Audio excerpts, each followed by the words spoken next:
Posledným animovaným prvkom v mojej scéne bude dym spod kolies auta. Ukážem vám, ako niečo také teraz vytvoriť.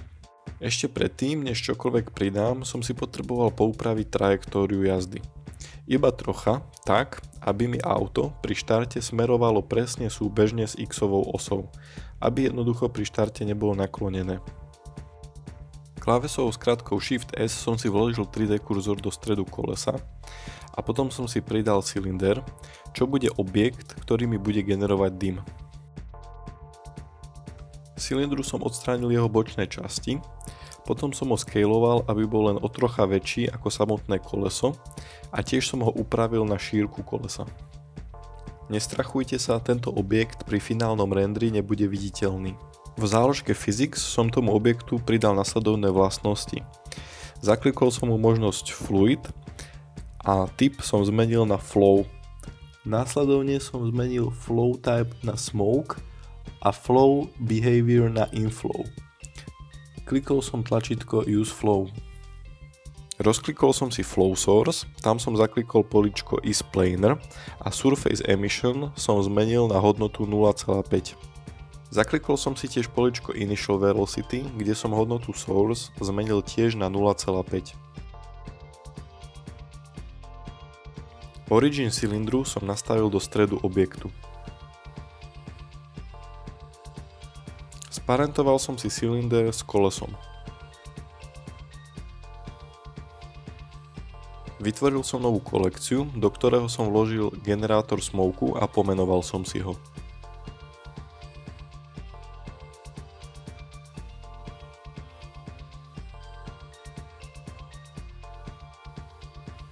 Políčko Use Flow slúži ako vypínač na zapnutie a vypnutie generovania smoku.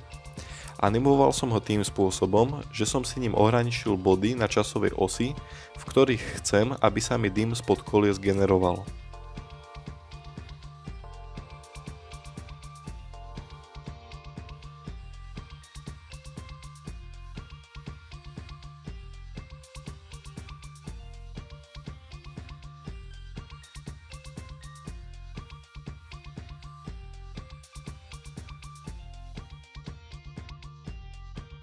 Po naanimovaní som si generátor zduplikoval aj pre druhé koleso. Skopírovala sa mi s ním aj časová os s už naanimovanými kľúčovými snímkami.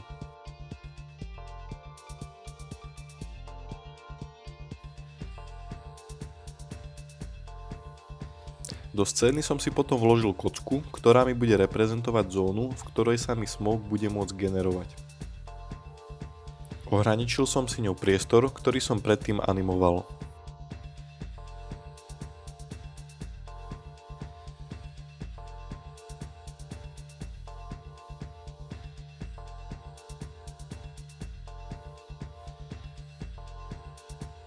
V zóne som pridal vlastnosť Fluid a Type som zmenil na Domain. Domain Type som nehal na Gas a Resolution Divisions som zmenil na 128. Zaklikol som možnosť Adaptive Domain. Buoyancy Density som zmenil na 0 a taktiež aj Heat. Velocity som zmenil na 0,1. Zaklikol som možnosť Dissolve a Time som zmenil na 20. Odklikol som aj poličko Noise, kde som Upper Factor zvýšil na 3. V záložke Cache som koncovku premenoval na Drift.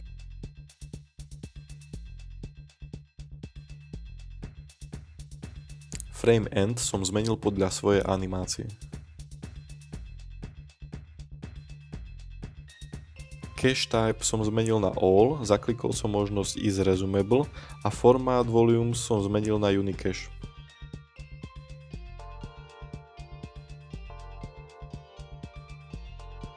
Potom som už len klikol na tlačidlo Bake All.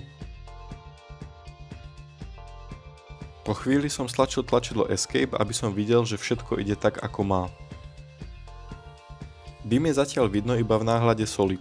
O chvíľku to zmením, no je to kvôli tomu, že dym nemá ešte pridelený materiál. Keď som bol s výsledkom spokojný, klikol som na tlačidlo Free, aby som bakenutú animáciu uvoľnil. Animáciu som teraz dal bakeovať úplne celú.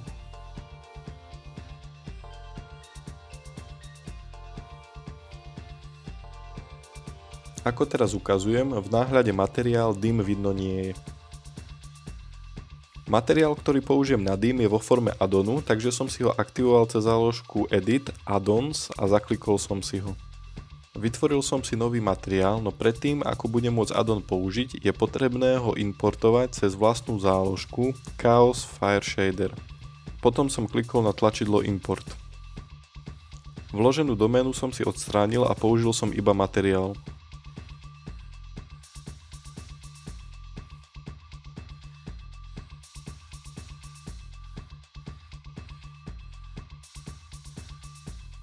Prepol som sa do shader editora a našiel som si nodely daného materiálu.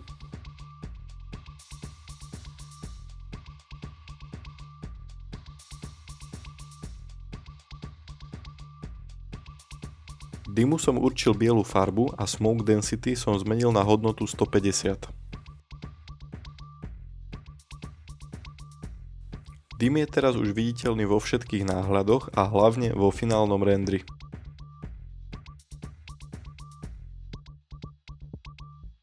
Ďakujem za sledovanie.